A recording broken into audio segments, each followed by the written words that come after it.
హల్లెలూయా. దేవుని నామానికి మహిమ కలుగును గాక. ఈ పరిశుద్ధ దినమున ఆదివారం మీతో కలిసి దేవుని వాక్యాన్ని పంచుకోవటానికి దేవుడు నాకు ఇచ్చినటువంటి చక్కటి అవకాశం బట్టి దేవుడికి వందనాలు చెల్లిస్తూ ఉన్నాను. దేవుడు కృపగల దేవుడు. ఈ రోజున దేవుని వాక్యాన్ని ప్రకటించడానికి మేము నిలబడినప్పుడు అనేకమైనటువంటి ఆలోచనలు నా ముందు ఉన్నాయి. అయితే ఎన్నో వాక్యాలతో దేవుడు దర్శిస్తున్నప్పుడు నన్ను మొన్న దినాల్లో గత వారంలో నేను కొంతమంది సేవకులను కొంతమందిని కలిశాను. కలిసినప్పుడు వారు చెప్పినటువంటి మాటలను బట్టి నేను ఎంతగానో సంతోషించాను. నేను కూడా దేవుని వాక్యాన్ని వింటున్నాము అని ఆత్మీయ దైవజనులు బిషప్ కేఆర్ సింగయ్య గారు కూడా చెప్పినప్పుడు చాలా సంతోషం అనిపించింది. చాలా బాగా చెప్తున్నావు, మిగతా వారికి అర్థమయ్యేటట్లుగా కొన్ని విషయాలు ఇంకా చెప్పాలి ప్రోత్సహించినప్పుడు ఇది చాలా సంతోషం. ఇది చెప్పలేదు కానీ చెప్తున్నాం బాగుంది అని. సో నేను కూడా దాని గురించి ఆలోచన చేశాను. ఎన్నో విషయాలు దేవుని వాక్యం నుంచి చెప్పాల్సిన అవసరం ఉన్నాయి. అదే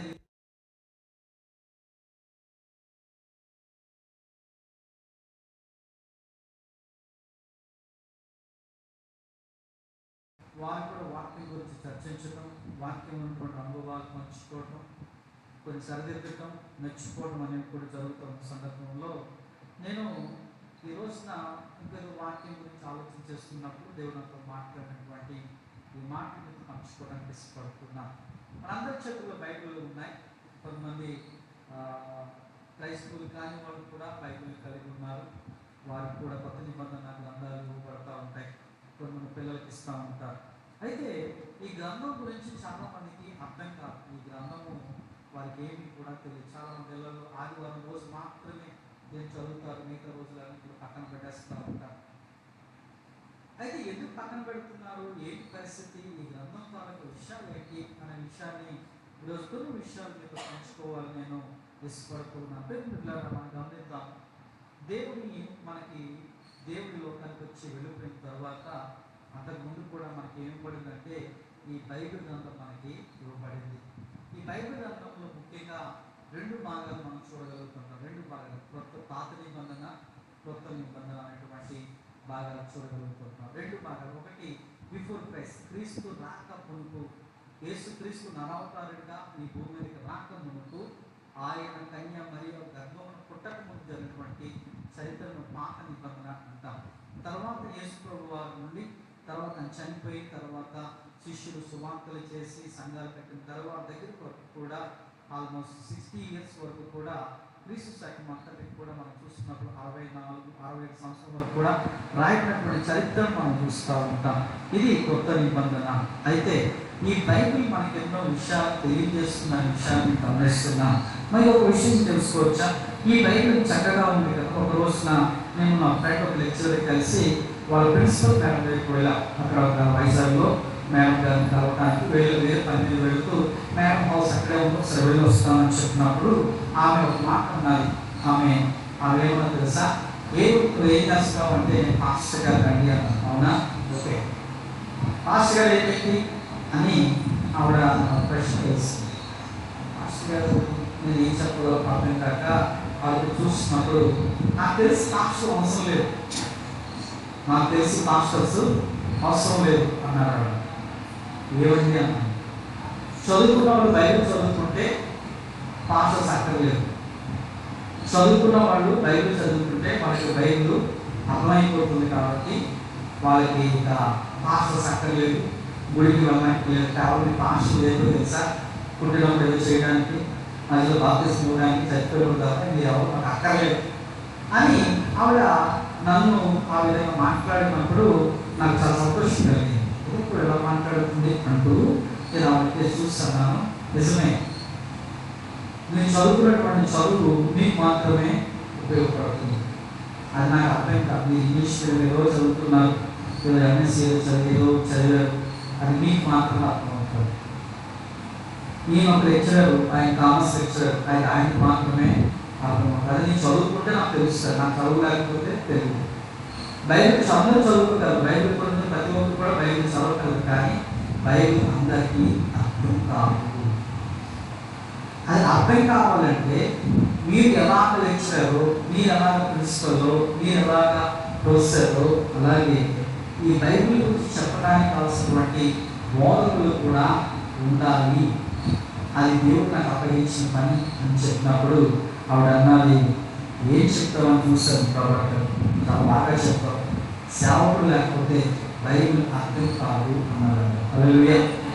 నేను ఆవిడ ప్రశ్నిస్తుంది. ఎలా ప్రశ్నిస్తుంది అంటే ఆవిడ వెనక్కి నడిపి ప్రశ్నిస్తుంది. పాఠశాలలో చదువుకున్న వాళ్ళకి ఈ రోజుల్లో చాలా మందికి చదువుకున్న వాళ్ళు ఉన్నారు, కానీ బైబిల్ అర్థం కాని వాళ్ళు ఎంతో మంది ఉన్నారు. బైబిల్ అర్థమైనట్టుగానే ఉంటారు, బైబిల్ మాకు తెలుసునే అంటారు, ఎక్కడ ఉందో తెలియదు అనుకుంటూ ఉంటారు, ఎక్కడ ఉందో తెలియదు. చూడండి, బైబిల్ ప్రపంచవ్యాప్తంగా ఎక్కువగా అమ్మబడుతున్నటువంటి గ్రంథం. బైబిల్ ఎక్కువగా ట్రాన్స్లేషన్ చేయబడినటువంటి గ్రంథం. దాదాపుగా భూమి 1024 భాషలు ఉంటే ఎక్కువగా 600 భాషలకు పైగా ఈ బైబిల్ ప్రజల చేతుల్లో ఉంది. తెలుగులోగా మనం చేస్తున్నటువంటి అనేక ముఖ్యమైన భాషల్లో అన్నింటిలో కూడా ఈ బైబిల్ అనేది ఉన్నారు. ప్రతి జాతికి, ప్రతి గుంపుకి మాట్లాడే లిపి కలిగిన ప్రతి వ్యక్తికి పత్రికలు ఏదో గ్రంథము వెళుతూనే ఉంది. చాలా మంది ప్రపంచవ్యాప్తంగా ఈ గ్రంథాన్ని నమ్మి విశ్వసిస్తున్న వాళ్ళు ఎంతో మంది కనిపిస్తూ ఉన్నారు. చూడండి, అలాగే ఈ బైబిల్ నమ్ముకున్న వాళ్ళు కూడా హింసించబడుతున్న వాళ్ళు కూడా ఎక్కువ మంది. ఈ లోకంలో క్రైస్తవులు కలిగినటువంటి హింసలు, క్రైస్తవులు కలిగిన బాధలు ఈ ఎవరికి లేవు. యేసు కోసం చస్తారనే వాళ్ళు ఉన్నారు, యేసు నమ్ముకుంటే చంపేస్తారనే వాళ్ళు కూడా ఉన్నారు, చంపేస్తారనే వాళ్ళు కూడా ఉన్నారు.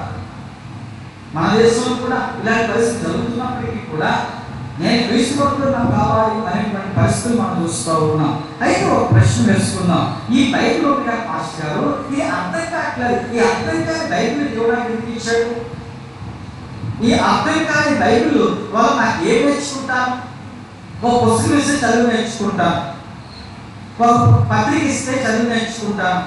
ఈరోజు న్యూస్ పేపర్ వచ్చింది, న్యూస్ పేపర్ చదివితే భలే కనిపిస్తుంది. ఈరోజు ఆదివారం బుక్ వస్తుంది, పేపర్తో పాటు ఎడిషన్గా బుక్ వస్తుంది. కాబట్టి చదువుతాం, పజిల్స్ చదువుతాం, స్టోరీలు చూస్తాం, వార్తలు చూస్తాం, వాళ్ళని స్టోరీ కూడా రాస్తారు, అది చదువుతాం, ఎడిటర్స్ పొలం చదువుతాం. తర్వాత సినిమాలు, ప్రకటనలు, జాతకాలు, లేకపోతే ఈ వారంలో వచ్చేటువంటి లాభాలు పనులు చెప్తారు, అవి లేకపోతే పెళ్లి సంబంధాలు, లేకపోతే ఏమో పెడతాం, అన్నీ చూస్తాం, అన్నీ అర్థం ఉంటుంది. కానీ బైబిల్ అంతా మాత్రమేమి అర్థం కాదు. చదివేది ఒక అధ్యాయం కూడా ఉండదేమో.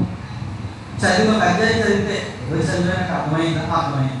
ఏం అర్థమైందంటే ఇలా అర్థమైంది. ఒకవేళ ఈరోజు చదివినటువంటి 50లో కేంద్రం చదివితే ఏం అర్థమైంది? ఆయన అంటున్నాడు, నేను న్యాయపడ్డారా, నేను న్యాయంగా తీరుస్తున్నారా అంటున్నాడు. నిజమైతే దేవుడు కాదు ఎవరు అడుగుతారండి? ఈరోజు లోకంలో అన్యాయం పెరిగిపోయింది. లోకంలో అన్యాయం పెరిగిపోతే ఈ అన్యాయం మధ్యలో దేవుడు అడుగుతున్నాడండి అంటా ఉన్నాడు. గమనించండి, మన జీవితంలో మనం ఏం నేర్చుకుంటామంటే బైబిల్ మనకు అర్థమైపోయిందంటే క్రైస్తవులకి అర్థం కాకపోతే క్రైస్తవులు బైబిల్ చాలా మాట్లాడుతున్నా అర్థం కాదు.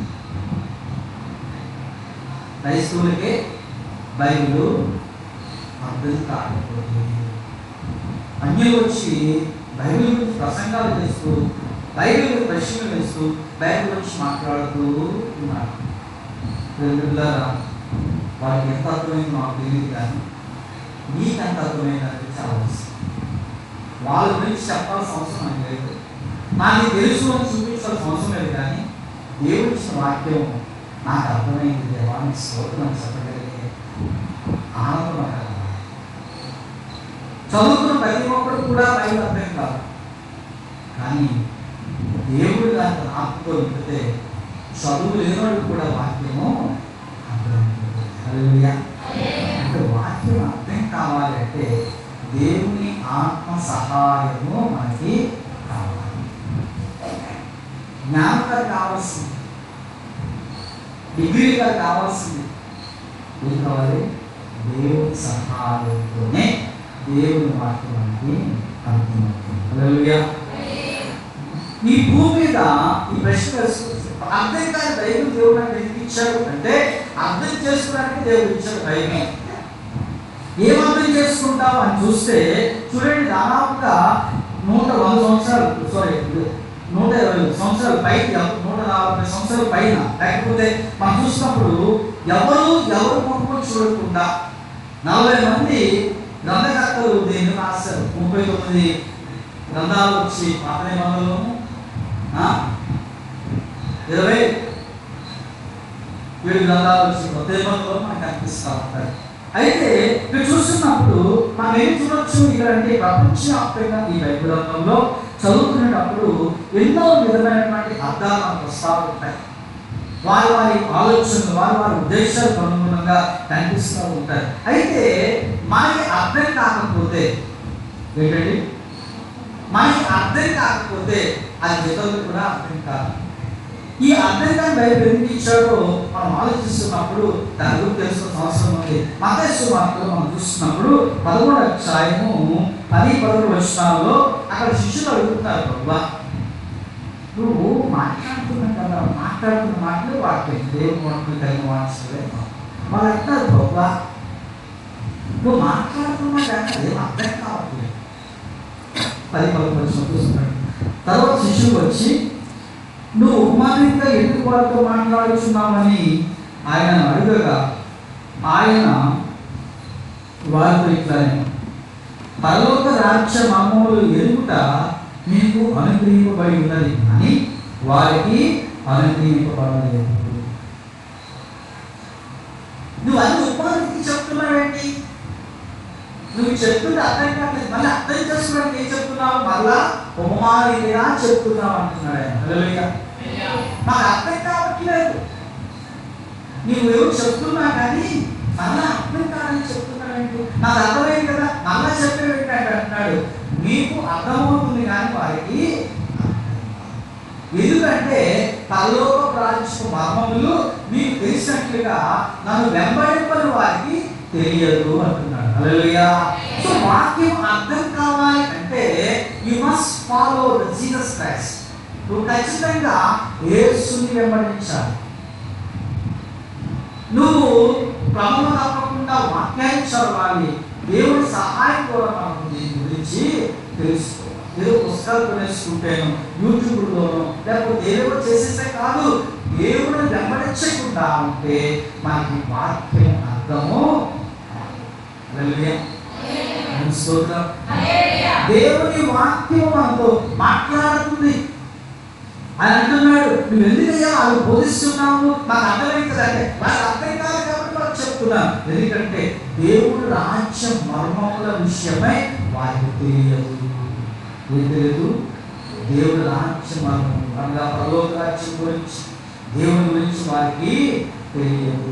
వారు కేవలం లోకం విషయంలో మాత్రమే తెలుసుకున్నారు, లోకానుసారం మాత్రమే నడుస్తున్నారు, లోక ఆలోచనలతోనే పెడుతున్నారు. కానీ దేవుని దాని విషయంలో వారు వెళ్ళలేదు. కాబట్టి నేను మీకు దీన్ని అనుగ్రహిస్తున్నాను. ప్రియమైన గమనించండి, మీకు ఎవరికి ఇచ్చాడు తెలుసా? కేవలం క్రైస్తవులకి కాదు, దేవుని తెలుసుకోవాలన్న ప్రతి ఒక్కరి కోసం దీన్ని ఇచ్చాడు. హల్లెలూయా. ఇది ఒక పత్రికగా వచ్చుంటే వేరేగా ఉండేది, కానీ ఇది పత్రిక కాదు, ఇది ఒక గ్రంథం. ఇది ఏ గ్రంథం అంటే దేవుని గురించినటువంటి గ్రంథము. హల్లెలూయా. దేవుని యొక్క ఉద్దేశాన్ని, దేవుని ప్రణాళికను, దేవుని యొక్క జ్ఞానము, దేవుని యొక్క సర్వశక్తిమంతుడైన దేవుని చిత్తానికి లోబడి ఆయన వరకు జీవించేవాడు మాత్రమే ఇది అర్థమవుతుంది. లేకపోతే ఏమి అర్థమైనట్లే ఉంటుంది కానీ అర్థము కాదు. ఏదో చెప్తాము చూడండి, మనకైతే ఇది తెరవబడిన గ్రంథం, కొంతమందికి అయితే మూసివేయబడిన గ్రంథం. ఏంటంటే మనకైతే రోజు చదువుతారు కాబట్టి మూసేసి తర్వాత ఇది లేకుండా నీకు తెలియదు. ఇది లేవంటే చిన్నప్పుడు చదువుతున్నా కానీ ఏమో తెలియదు. ఇప్పటికీ కూడా కొన్ని వచ్చిన చదువుతుంటే అప్పటికప్పుడు గీతలు పెట్టుకుంటా ఉంటారు. ఇప్పుడు ఎప్పుడు వెళ్ళలేదు. ఈ మాటలు కూడా ఉన్నాయి, బైబిల్లో ఉన్నాయి. బైబిల్లో ఏంటంటే ఏమి లేదు. హల్లెలూయా. చూద్దాం ప్రియులారా, మొదటి కొరింథీయులకు రాసిన పత్రిక 2వ అధ్యాయం, అపోస్తలుల పౌలు కొరింథీయులకు రాసినటువంటి మొదటి పత్రిక 2వ అధ్యాయం 7-14 చూస్తున్నప్పుడు ఆయన అంటున్నాడు, 7:14 దేవుని జ్ఞానము మర్మమై ఉన్నట్టుగా బోధించుతున్నాము. ఈ జ్ఞానం మరవేయుటను జగత్తుత్పత్తి ముందుగానే దీనిని దేవుడు తన మహిమ నిమిత్తం నియమించను. అది లోకాధికారుల్లో ఎవరికీ తెలియదు. అది వారికి తెలిసి ఉన్న ఎడల మహిమా స్వరూపుడు ప్రభువును శిలువను వేయకపోయింది. ఇందును గురించి దేవుడు తను ప్రేమించు వారికి ఏది సిద్ధపరచనో అవి కంటికి కనబడలేదు, చెవికి కనబడలేదు, మనసు హృదయంకు గోచరం కాలేదు. మనకైతే దేవుడు వాడిన ఆత్మ వలన బయలుపరిచి ఉన్నాడు. ఆ పనిని దేవుని మతంలో కూడా పరిశోధించున్నాడు. ఒక మనుషుని సంగతులు అతనిలో ఉన్న మనుష్యాత్మకే కానీ మనుషులలో ఎవరికి తెలియదు. అలాగే దేవుని సంగతులు దేవుని ఆత్మకే కానీ మరి ఎవరికి తెలియదు. దేవుడు మనకు దయచేయబడినటువంటి వాటిని తెలుసుకోవడానికి మనం లౌకిక ఆత్మ కాక దేవుని నుండి వచ్చిన ఆత్మను పొంది ఉన్నాము. మనుష్య జ్ఞానం నేర్పు మాటలతో కాక ఆత్మ సంబంధ సంగతులతో సరిచూచుచు ఆత్మ నేర్పు మాటలతో వీటిని గురించి మేము బోధించుచున్నాము. ప్రకృతి సంబంధమైన మనుష్యుడు దేవుని ఆత్మ విషయంలో అంగీకరింపడు. అవి అతనికి విపరీతంగా ఉన్నవి. అవి ఆత్మానుభవం చేతనే వివేచింపగలను కనుక అతడు వాటిని గ్రహించగలడు. చూడండి, ఈ వాక్యం దేనితో మాట్లాడుతుందంటే అవి మనుష్యాత్మ దేవునాత్మ విరోధంగా లోకపు ఆత్మ మనుష్యాత్మకు దేవుని వాక్యము అర్థం కాదు. అది ఒక మర్మం. యేసు ప్రభు గురించి ఎవరో చెప్తే దాన్ని పట్టుకునే ఇది అది అది చెప్పడమే తప్ప బైబిల్ గ్రంథం తెరిచి చదివి దాని గురించి తెలుసుకుంటే అనుభవాలే లేవు. అలాగే ముందయ్య గారు ఆయన ఒక పూజారి. ఆయనకి సుమారు చేసుకుని వెళ్ళిపోతున్న ఒక చేతిలో పత్రిక ఇచ్చారు. ఆ పెట్టిన పత్రికను చూసి చదివినప్పుడు ఆ పత్రికలో ఉన్నటువంటి వాక్యాన్ని చదివిన తర్వాత ఆయన ఆ వాక్యం అతను ఆకర్షణ కన్యని గర్భవతి కుమారులను అతని కుమారులను పేరు. కన్య కుమారి కాలం ఏంటి, ఎలా జరుగుతుంది అని చూసినప్పుడు వాళ్ళు చదువుకున్నటువంటి గ్రంథాల్లో అతనికి అది స్ఫూర్తించింది. అతనికి ఇమ్మానుయేలు పేరు పెడతారా? ఇమ్మానుయేలు పేరు భాషాంతరమున రక్షకుడు. పాపములను రక్షించేవాడు యేసుక్రీస్తే అని అన్నప్పుడు పాపములను రక్షించేవాడు యేసుక్రీస్తే ఏంటి? కాదు కదా, యజ్ఞయాగాలు చేయాలి కదా. అది లేకపోతే ఇక ఇవి మనకి ఇవి పాటలు సమర్పించాలి కదా. అలాగైతేనే కదా ఏదైనా పాపక్షమాపణ దొరుకుతుంది అని ఆలోచన చేసినప్పుడు ఆ పేపర్ కింద ఉన్నటువంటి అడ్రస్ చూశాడు. ఎవరు కింద పాస్టర్ గారు పేరు ఉంటే ఆ దగ్గరికి వెళ్ళాడు. వెళ్ళి నేను పత్రిక ఇచ్చాడు కదా, దాని గురించి నాకు తెలుసుకోవాలనుకుంటున్నాను అని అడిగినప్పుడు ఆయన ఒక కొత్త నిబంధన గ్రంథం ఇచ్చాడు. ఆయన గ్రంథం చదువుతూ ఉంటే ఇంట్లో వాళ్ళు ఒప్పుకోలేదు. గమనించాడు, దాచుకుని చదువుతూ ఉండేవాడు. సత్యాన్ని గ్రహించాడు. ఆయన బైబిల్ చదవకుండా సత్యాన్ని నేను ఎప్పుడు కూడా గ్రహించలేము. సత్యంలో కొంచెం రావాలంటే మనకి దేవుని ఆత్మ సహాయించలేదు. లౌకిక ఆత్మ నేను నటింపజేస్తుంది కానీ నేను నడిపించదు. లోక ఆత్మలో తెలిసినట్లుగానే ఉంటారు కానీ ఏది కూడా తెలియదు. లోక ఆత్మ మధ్య ఏం చేస్తారు సార్? స్టూడెంట్ మెకానిక్ షాప్ వెళ్ళామనుకోండి, మెకానిక్ షాప్లో మెకానిక్ చేస్తున్నప్పుడు వారికి ఏదైనా అవసరం అనుకోండి, మనం కూడా రేంజ్లో ఇస్తాం. ఎందుకు త్వరగా వెళ్ళిపోవాలి కాబట్టి నేను ఇస్తాను లేదు, సాయం చేస్తానే అంటాం. ఒకవేళ ఏదైనా చోటుకి వెళ్ళామనుకోండి, వంటలు చేస్తున్న చోటుకి వెళ్ళామనుకోండి, సరే మనం తెలుసుకుంటే మనం చేస్తాం, నువ్వు సాయం చేస్తాం, నాకు చేసి పెట్టి వెళ్ళిపోతాం అంటాం. చూడండి, మనకున్న ఆలోచన మనం నేర్చుకుంటూ ఉంటాం. దాన్ని మనం మాస్టర్లని కాదు, మనమే గురువులం కాదు, మనకి అన్ని వచ్చేసి చెప్తున్నాను. కానీ దేవుడు మనతో మాట్లాడుతున్నప్పుడు, దేవుడు ఉన్నప్పుడే ఈ వాక్యం అర్థం అవుతుంది. వాక్యం అర్థం కాకపోవడానికి కారణం దేవుడు వాక్యం యొక్క శ్రద్ధ పెట్టకపోవడం. హల్లెలూయా. ఏంటండి ఇక్కడ చదువుతాను, ఇక్కడ చదువుతున్నాను. దేవుడు వాక్యాన్ని చదవకపోవడం, వాక్యం అర్థం కావట్లేదండి. ఎందుకు అర్థం అవుతుంది అంటే, ఎందుకు అర్థం కాలేదంటే నువ్వు దేవుడి వాక్యాన్ని ఏం చేయట్లేదు, ఓపెన్ చేయట్లేదు, సీరియస్ చేస్తావు. కాబట్టి వాక్యం అర్థం కావట్లేదండి. అవునా, వాక్యం అర్థం కాదు. ఎందుకు అంటే అర్థం ఎక్కడ చెప్పారో మా ఐదు అదే చెప్పారు. ఈ అయ్యగారు చెప్పిన ఈ గ్రంథంలో నుంచే మనము నడిపించుకోవాలి. ఈ వాక్య పేరులో వచ్చిన సత్యాన్ని గ్రహించాలి. కాబట్టి ద్వారా మనం తెలుసుకో విషయం ఏంటంటే దేవుని వాక్యము అర్థం కాదు కానీ అర్థమైన దేవుడు. కానీ దేవుని ఆత్మతో నింపబడినప్పుడు మాత్రమే వాక్యం నీలోకి వస్తుంది. ఆ వాక్యం నీలోంచి పలుకుని వస్తుంది. వాక్యమైన దేవుడు, ఆయన వాక్యమైన దేవుడు ఆ వెలుగు నడిపిస్తుంది. ఈ వాక్యము నా పాపముల దీపము నా త్రోవకు, అది వెలిగించేది నిన్ను. ఈ వాక్యము ఈ గ్రంథం చదువుతున్నప్పుడు నేను నడిపించేది నువ్వు ఎలా వెళ్ళాలో ప్రయత్నిస్తూ ఉంటారు. కాబట్టి వాక్యం అందరికీ అర్థం కాదు. బైబిల్ కొనాలా వాక్యం అర్థం కాదు. కానీ బైబిల్ కొన్ని చదవడం ద్వారా సత్యాన్ని తెలుసుకోవడానికి సహాయము చేస్తాం. దాన్ని ఎక్కడ చదవాలి? ఇంట్లో చదువుకోవాలి. వాక్యం చెప్తున్నప్పుడు ఇక్కడ ధ్యానించాలి. బైబిల్ చదువుతున్నప్పుడు వచ్చి నేర్చుకోవడం ద్వారా ఆ సత్యం అర్థం రాకపోతే ఏమి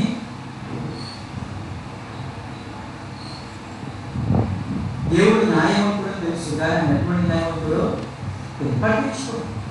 గమనిద్దాము. ఇంకో ప్రశ్న కూడా ఉంది ఏంటంటే, ఇంత చర్చలు ఉన్నాయి కదా, క్రిస్టియానిటీలో చాలా గంభీరంగా ఉంటారు. ఒకడేమో ఒక సిద్ధాంతం ఇంకోలేమో వస్తున్నాము, ఒకరంటే ఆత్మ పొందుతున్నాం, మళ్ళీ మనం ప్రత్యేక ఆత్మ అంటే ఒకరంటే లేదు వాస్తున్నారు, పాపిస్తున్నారు, నువ్వు ఇలా ఉంటారు, ఒకరంటే కావాలి చదివిస్తారు.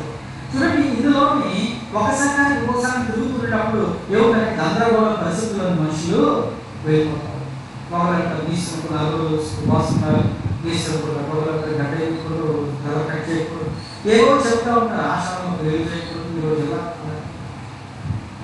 చాలా గందరగోళ పరిస్థితుల్లోని తీసుకెళ్తా ఉంటారు. చూడండి, మనం కూడా నేర్చుకోవాల్సిన విషయం ఏంటంటే ఈ గ్రంథాన్ని అడగడానికి సైతం అలాగే వస్తుంది. క్రమమైన పద్ధతిలో చదవాలి. ఏం చేయాలి? క్రమమైన పద్ధతిలో ప్రకటన 12వ అధ్యాయము 20వ వచనం చదివితే త్వరగా చూద్దామా? ప్రకటన గ్రంథం 19:20.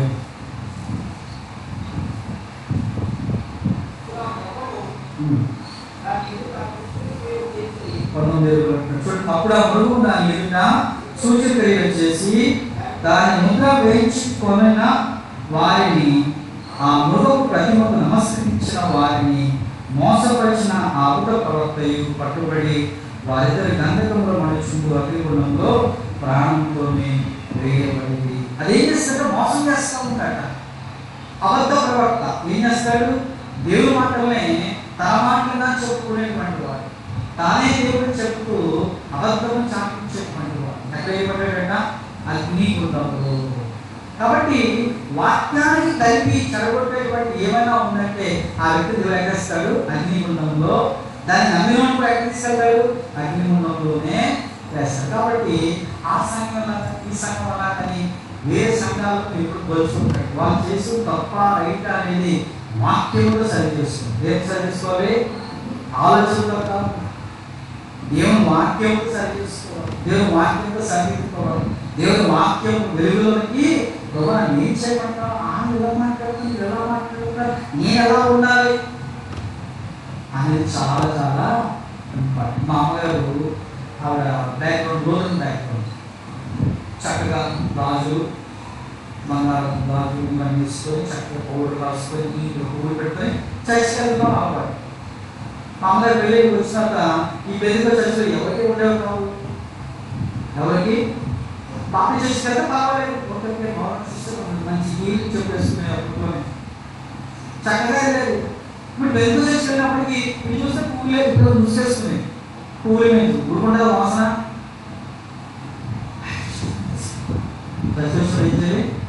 పువ్వులు అక్కడ తీసి ఎక్కడ పెట్టేసి పాపం ఒకసారి మంచిగా వచ్చేది, ఒకసారి చర్చలో తీసేది.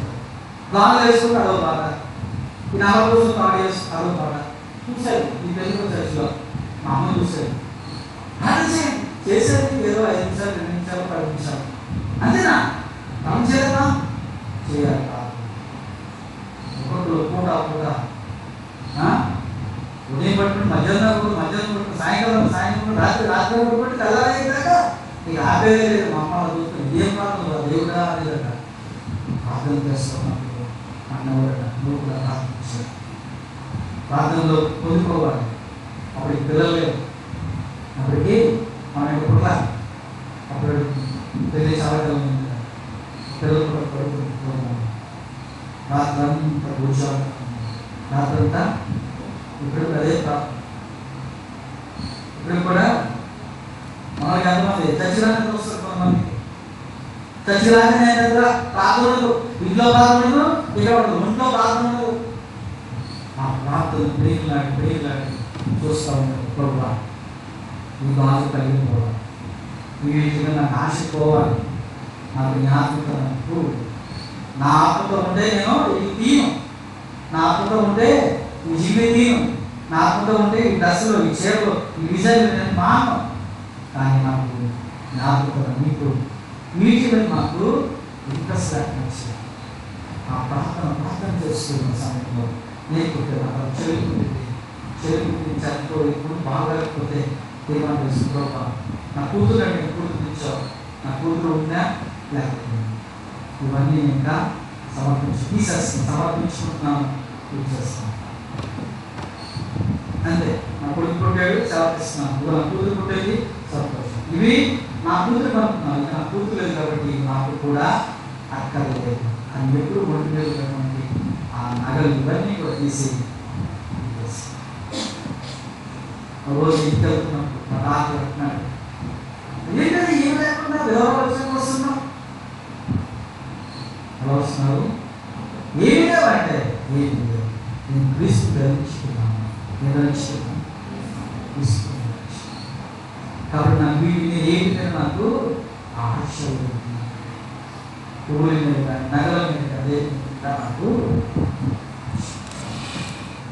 ఒకప్పుడు అవి కావాలి, ఒకప్పుడు అవి లేకపోతే కుదరదు, అవి లేకపోతే ఉండలేదు. ఇప్పుడు అవుతుంది అవి నాకు వాక్యం లోపలికి పెడితే దాని అనుభవం లేదు. వాక్యం హ్యాండ్ బ్యాగ్లో కదా ఉండాల్సింది, వాక్యము కబోర్డ్గా కదా ఉండాల్సింది. వాక్యం మన కళ్ళలో ఉండాలి, వాక్యం చదవడానికి మనకు ఆసక్తి కలిగి ఉండాలి. అప్పుడే ఆ వాక్యం మనకు అర్థమవుతుంది. ఆ వాక్యంలో ఉన్నటువంటి గందరగోళం నుంచి బయటకు వస్తాం. నానా మనకి నగలే కాదు కావాల్సింది, మనకి కుర్చీలో ముందు కాదు కావాల్సింది, చర్చలో ముందు కూర్చోవాలి. పాటలు పాడేవారు, పాటలు కాదు ఆత్మతో ఆరాధన చేయాలి, దేవుని చూపించాలి. చాలా బాధపడేవారంట ముసలి లేక ముసలి వయసులో చేసిన ప్రార్థనలు భక్తి చేయడానికి ముసలి వయస్సు పిల్ల చల్లారనేమి ప్రతి ఒక్కరు మనం అక్కడ ఉన్నాము. వాక్యం లేదు కాబట్టి ఇంట్లో పిల్లలు ఉంటారు, పిల్లలు ఎక్కడ ఉంటారు, ఎక్కడన్నా ఉంటారు పిల్లలు, ఇందులో మాత్రము కనపడదు. గమనించిన మన జీవితంలో ప్రభు సిద్ధంగా వచ్చింది. వాక్యం ఎలా ఉండాలి అంటే వాక్యం లోపలికి వస్తే వెలుగులోకి వస్తాం, లేకపోతే మబ్బులో నిద్రలోనే ఉంటాం, మబ్బులో ఉంటాం. ఎందులో ఉంటాము? మబ్బులు. చాలా మంది విమానం ఎక్కగానే ఎవరో తెలుసా, విమానం ఎక్కడ ఆ విమానం ఎక్కిన దేవుడు కాసేపటికి నిద్రపోతాం తెలుసా. ఆ విమానం కోసం ఎంతో ఆకులు పడతాము, తర్వాత పిడికి వేసేస్తున్నాం, విడోస్ వచ్చేసేస్తున్నాం, ఏదో మేము చేస్తాం చూడడం అన్నీ బాగుండే పైగా ఉండేవి రన్వే చేస్తావు ఫోటో తిరుగుతున్నప్పుడు చేస్తావు అంతే. అక్కడ ఏమొస్తుంది అసలు ఒక 10 నిమిషాల్లో చెన్నై నుంచి వస్తుంది, 1 నిమిషాల్లో ఢిల్లీ దిగిపోతున్నాము, 10 నిమిషాలు విశాఖపట్నం రీచ్ అయిపోతున్నాము అని పైలట్ ఏమొస్తుంది చూస్తున్నాను. పైకి ఇవ్వంటే కాబట్టి తర్వాత ఏం చూసినా మనైతే బ్యాక్ పార్ట్ స్లైడ్ పార్ట్ తప్ప ఇంకా నీళ్ళు తప్ప ఇంకా అనమాట ఏం ఇస్తా ఉన్నాను ఈ పంపిస్తాను తీసుకెళ్తాను. ఏం ఇస్తామన్నాడు ఎప్పుడు నేను దిగిపోతూ ఉంటాను అనుకోండి, ఏం ఇస్తామన్నాడు పైకి తర్వాత మొబైల్ ఏది కావాలి పైకి తర్వాత అమలో ఉన్నసేపు అన్న తెలిసిపోయి అంటారు. ఈ వెలుగు కోసం తెలుస్తారు ఎక్కడ దిగాలి ఎక్కడ వాళ్ళు. ఆకాశం పైన ఉన్నసేపు మనకేమీ తెలియదు, ఎక్కడ పడతాము ఎక్కడ దిగుతాము కూడా. కానీ దిగిన తర్వాతే దిగిపోయాను, నేను ఎక్కడికి వెళ్ళాలి, ఎక్సైట్ ఉంది, ఓకే అక్కడ డిస్పాచ్ ఉంది, అక్కడ నుంచి అక్కడ వెళ్తే క్యాబ్ వస్తుంది, అక్కడ మెట్రో వస్తుంది, ఇక వెళ్తే గాలి ఉన్నసేపు మనకి ఏమి వాక్యం వెలుగులోకి రానప్పుడు వాక్యం ఏమీ తెలియదు. కాబట్టి దేవుడు మనకి బుద్ధికి ఇవ్వలేదు, దీన్ని పరిశోధించి తెలుసుకోవాలని దేవుడు ఇచ్చాడు. హల్లెలూయా. వాక్యం నేర్పించాడు, పరిశోధించి తెలుసుకోవాలి. హల్లెలూయా. చూడండి, ఈ వాక్యం చూస్తున్నప్పుడు ప్రభు చాలా క్లియర్గా వస్తూ ఉన్నాడు. మనం చూస్తూ ఉంటే పేతురు గ్రంథంలో యెషయా 35వ అధ్యాయము 35వ అధ్యాయము 8వ వచనం చదివితే, యెషయా 35వ అధ్యాయము 8వ వచనం.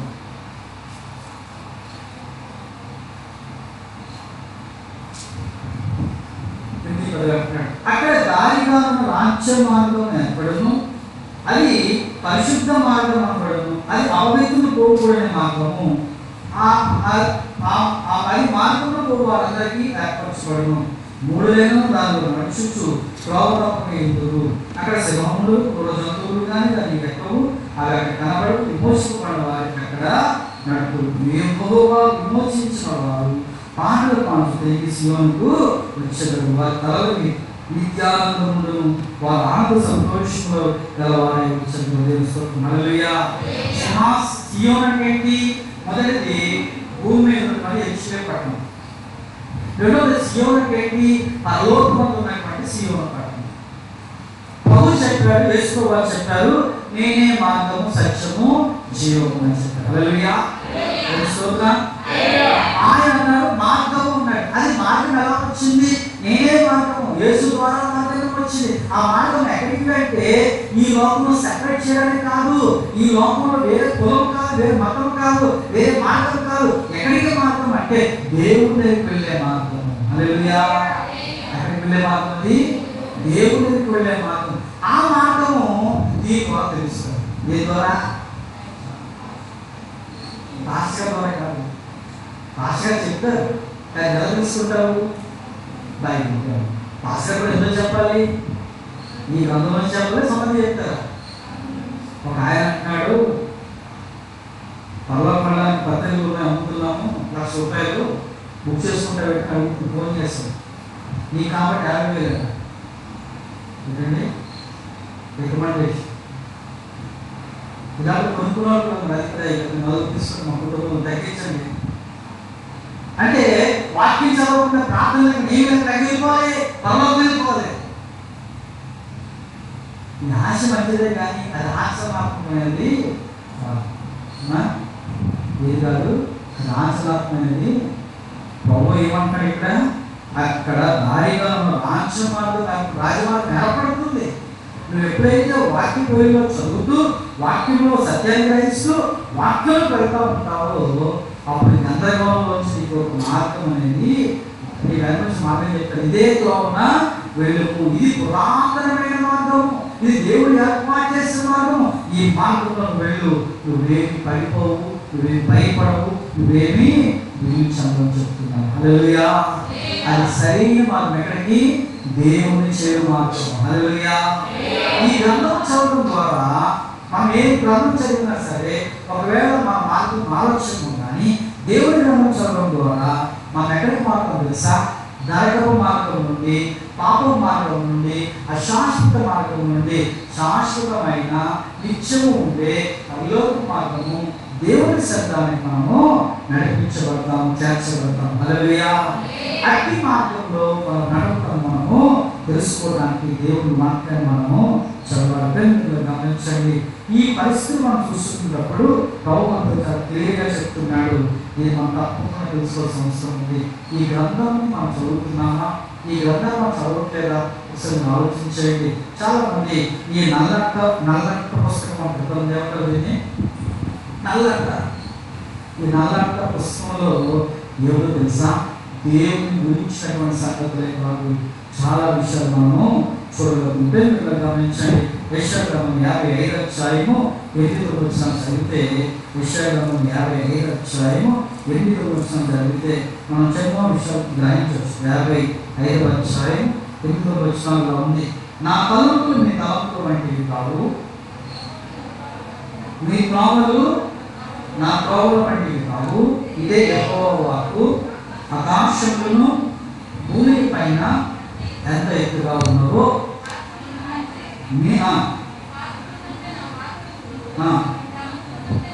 తలంపులు అంత ఎత్తుగా ఉండవు. చూడండి, దేవుడు మార్గం చెప్తున్నాడు. మీ మార్గాన్ని నా మార్గము, నా ఆలోచన మీ ఆలోచనలు, నా తలంపులు ఎంతో ఉన్నతంగా ఉన్నాయి. నేను మీ పట్ల నిర్ణయించిన ఉద్దేశించిన విషయాలు వేరు, మీరు ఆలోచించిన విషయాలు వేరు.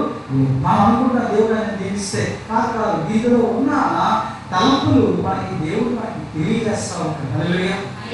ఇదంతా ఒకసారి చూపిస్తారా? బైబిల్ చూడండి ఏం చెప్తుంది. దేవుని తలంపులు ఉన్నాయి. దేవున్నాయి. మీ తలంపుల కంటే నా తలంపులు, మన ఆలోచన కంటే దేవుని ఆలోచనలు, మన మార్గాల కంటే దేవుని మార్గాలు ఇందులో ఉన్నాయి. ఇది చదువుతున్నప్పుడు దేవుడి మనసు నాకు అర్థమవుతుంది. ఏ మనసు? అప్పుడు దేవుడి గురించి మనం తెలుస్తుంది. దేవుడు నా కోసం సిద్ధపరిచాడా, ఈ మార్గం నడవన్నాడా, ఇలా నడవన్నాడా, ఇలా జీవించుకున్నాడా అని మీరు చెప్తారు. ఇంకా ఏ పుస్తకం పట్టుకున్నా ఇదేం చెప్పరు. ఈ ఏ పుస్తకం పట్టుకున్నా అది చెప్పరు. నువ్వు ఇలా ఉండాలి, అలా ఉండాలని, నువ్వు ఇలా అందరు. ఈ గ్రంథం మాత్రం మనం అందరినీ పట్టుకున్నాం. ప్రతి ఒక్కరు ఏ కులమని, ఏ మతమని, ఏ జాతమని, ఏ ప్రాంతం వాడని, ఆడమని, మగమని, ఎవరవని ఏముంటది, నువ్వు వెళ్ళిపోయి మాట్లాడు.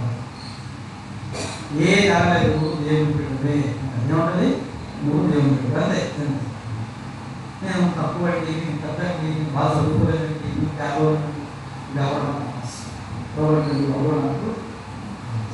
నా పెట్టండి, నా వీళ్ళకి వచ్చాను, నాతో నడుస్తున్నాను. ఇంకా మీకు సీఎంలో మార్పు సిద్ధపరిచాను. హల్లెలూయా, హల్లెలూయా.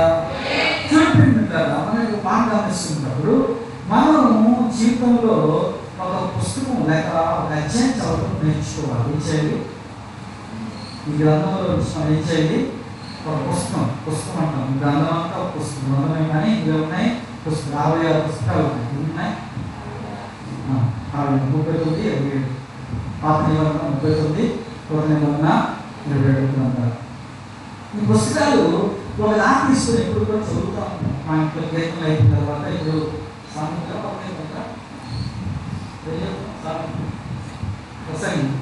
చూడండి, ఫస్ట్ నుంచి మొదలుపెట్టి అది జరుగుతున్న రోజు చదువుతాం.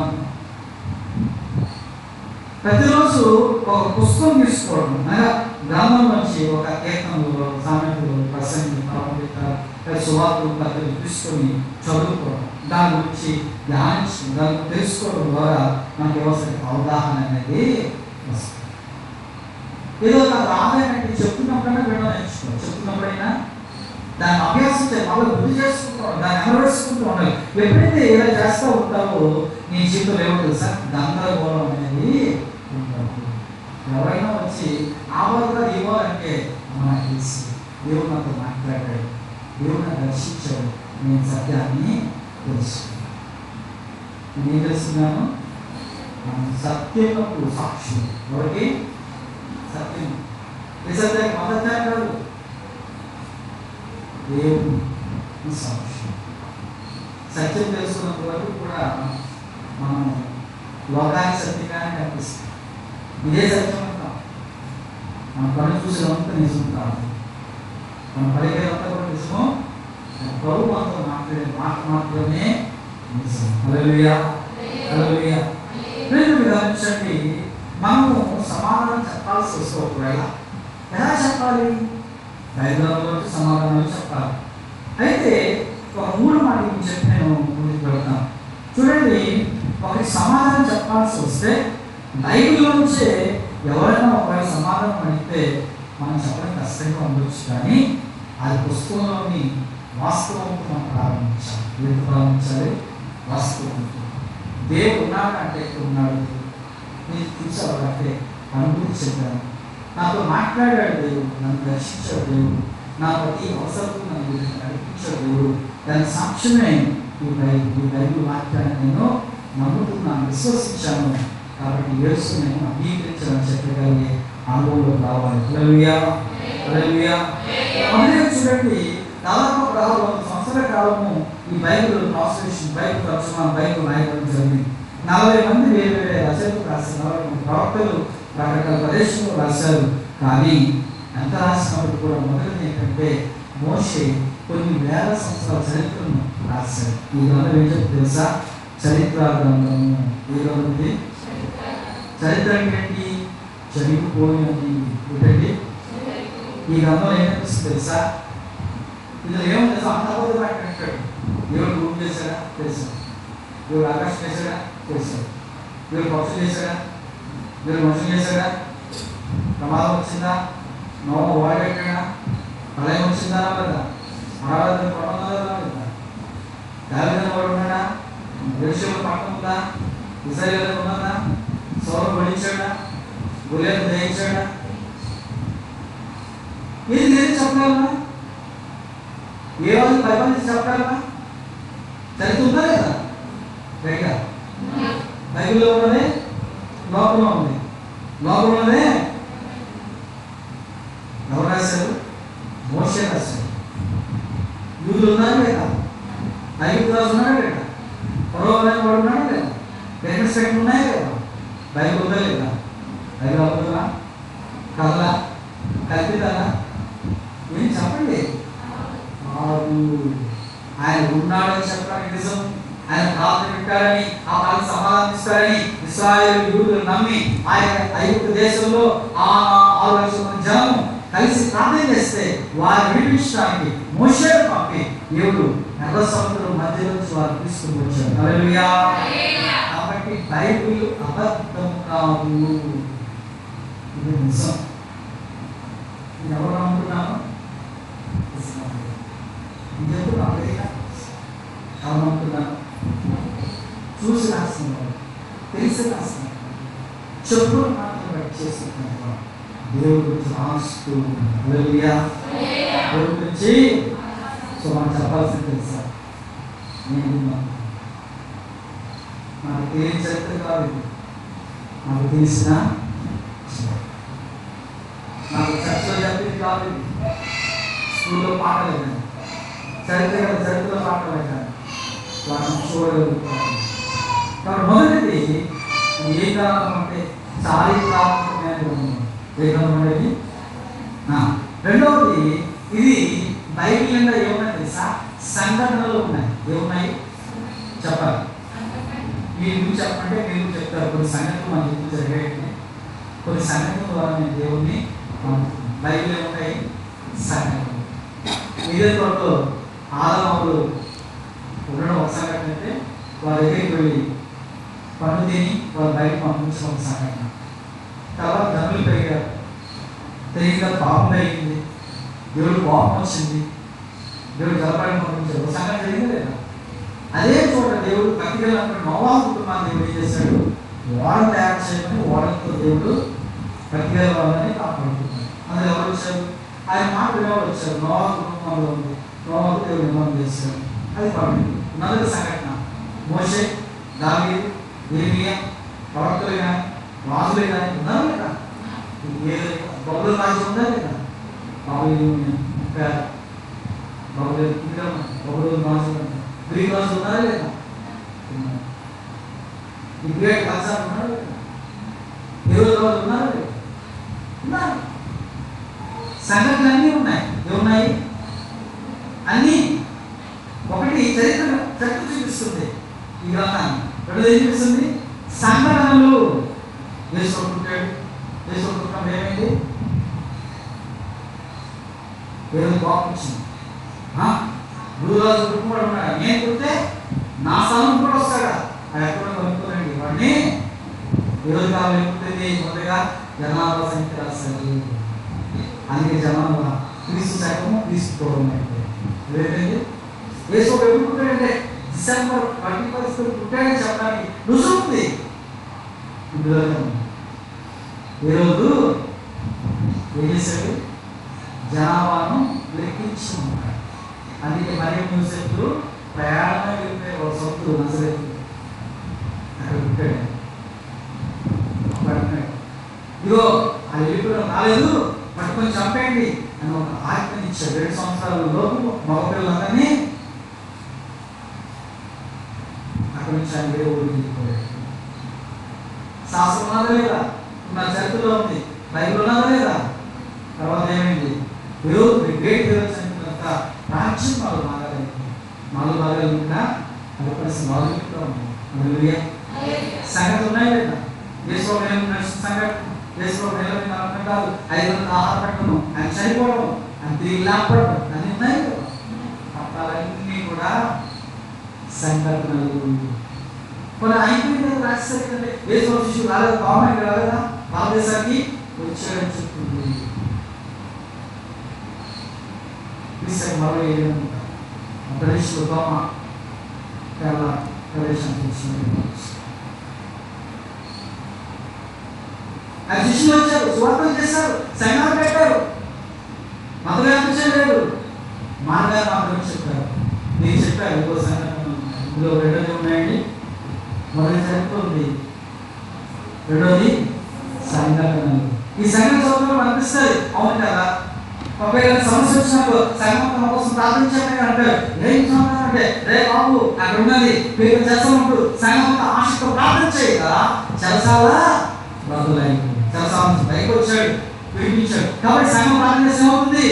అందుకే మేము కూడా ప్రార్థన చేస్తాం. మన వాక్యమే ఆధారం, మనకి ఏమాధారము? దేవుని వాక్యం చెప్తుంది. సంఘం భాషతో ప్రార్థన చేస్తే విడుదల వచ్చింది.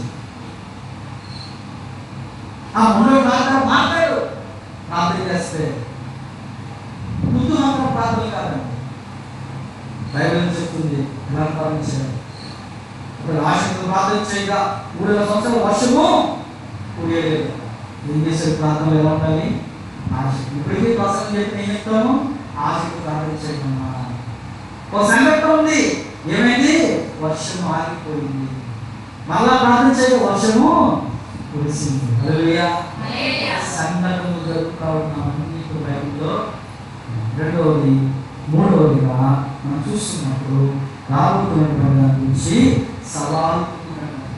ఏముంది? సవాల్. ఏ వస్తువు తీసుకున్నాం అనుకోండి, ఒక మ్యాథ్స్ టెక్స్ట్ తీసుకోండి అనుకోండి.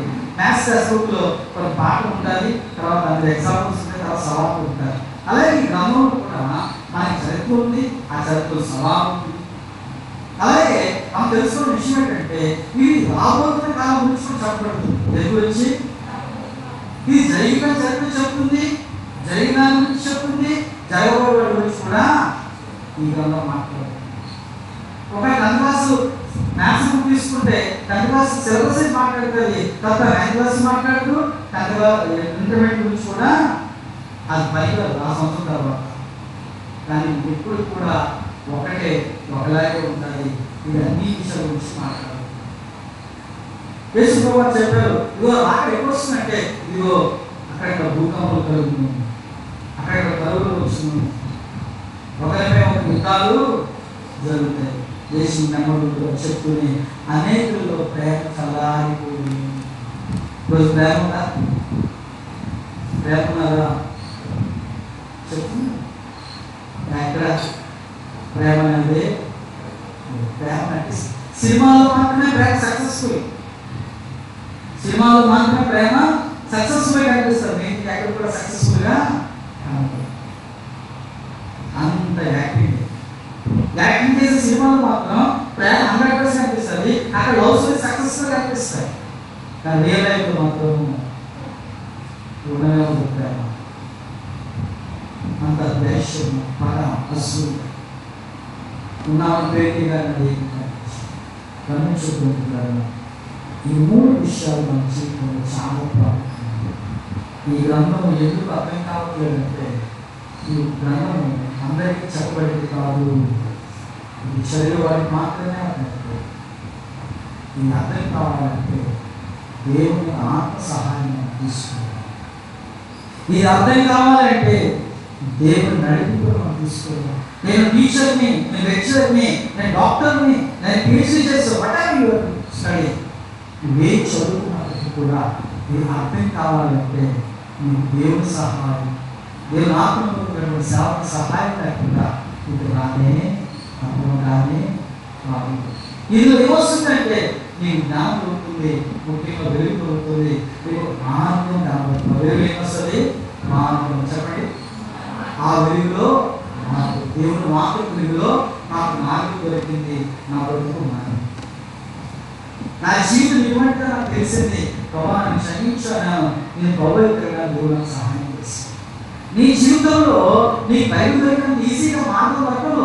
ఇది చదవాలి. ఇది చదివిన తర్వాత ఆ మార్గంలో నడవడానికి కావాల్సిన వెలుగు నీకు దొరుకుతుంది. దొరికినప్పుడే నీ ప్రతిఫలం దొరుకుతుంది. నేను చెప్తాను, 30 అడుగులు దూరం ప్రకారం తెలుస్తా ఉంటాడు. ఏం తెలుసా? ఆరోగ్య ప్రయాణం ఉన్నప్పుడు దీని కొరకు యెహోవా ఆలోచించాను సభను తోడైనని విడిపిస్తాడని గొప్ప చేస్తాను. హల్లెలూయా. ఆ వెలుగులో నువ్వు రావాలి.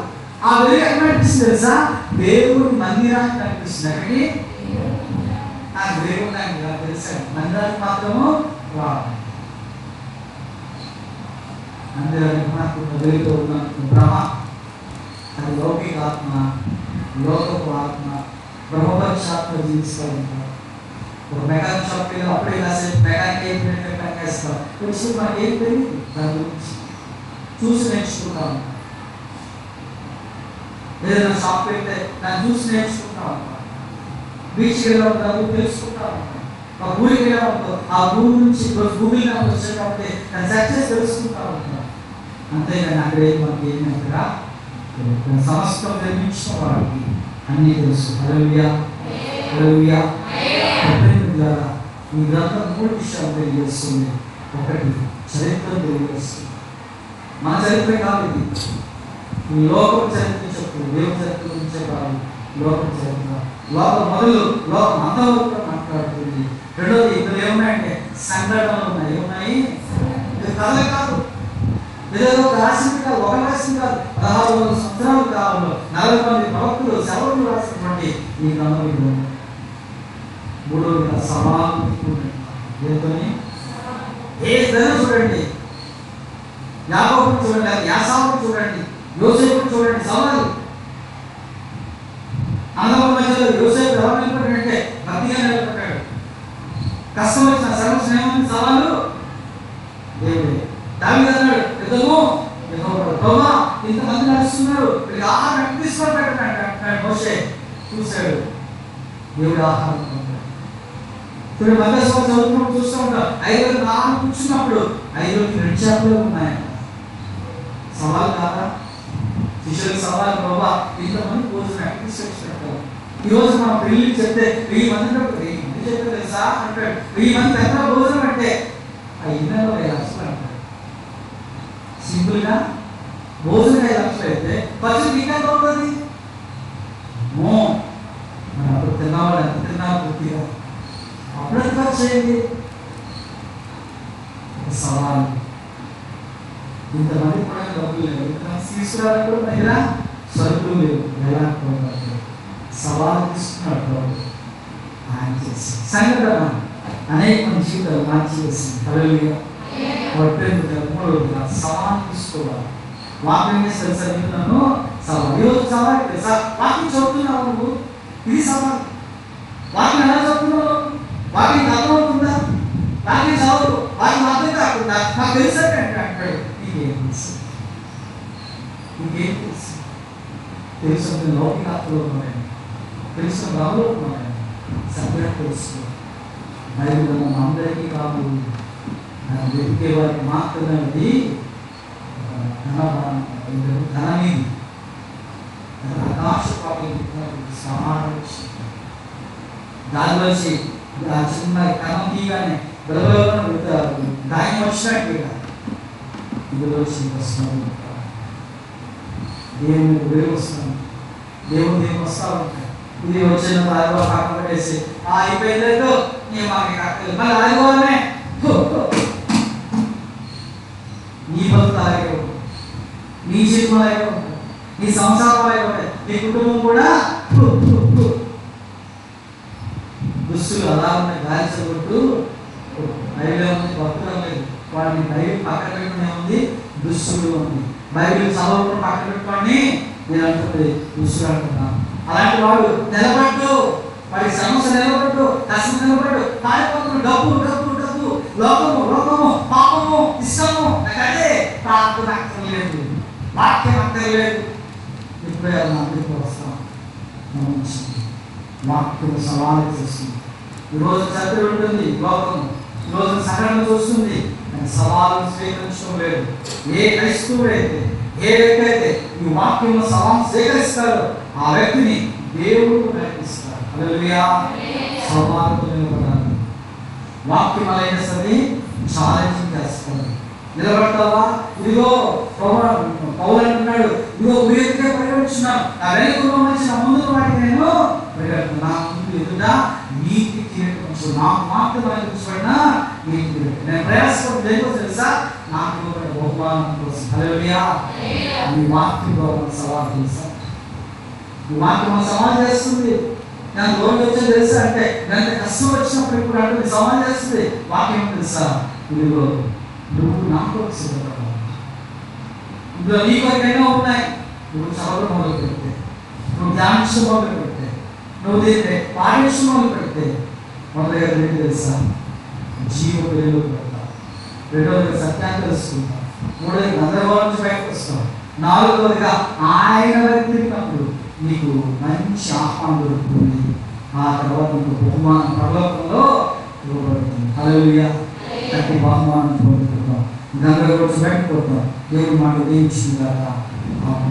దైవం ప్రేమ చేసుకొని వాక్యం చదవని వాక్యం పొందుకుంటాం. ప్రార్థన సర్వాస్ పెట్టాలనుకుంటున్నాం. ప్రేమలో దైవస్వామి పాల్గొంటున్నాడు. ఈ వాక్యం మాట్లాడుకుంటున్నాం. లోకంలో అందరికీ వాక్యం అర్థం కాదు, అందరికీ వాక్యం వినలేదు ప్రభావ, అందరూ దాన్ని గ్రహించలే జ్ఞానం లేదు ప్రభావ. కానీ నీవు మాకు ఇచ్చిన చక్కని అవకాశం ఉన్నారు.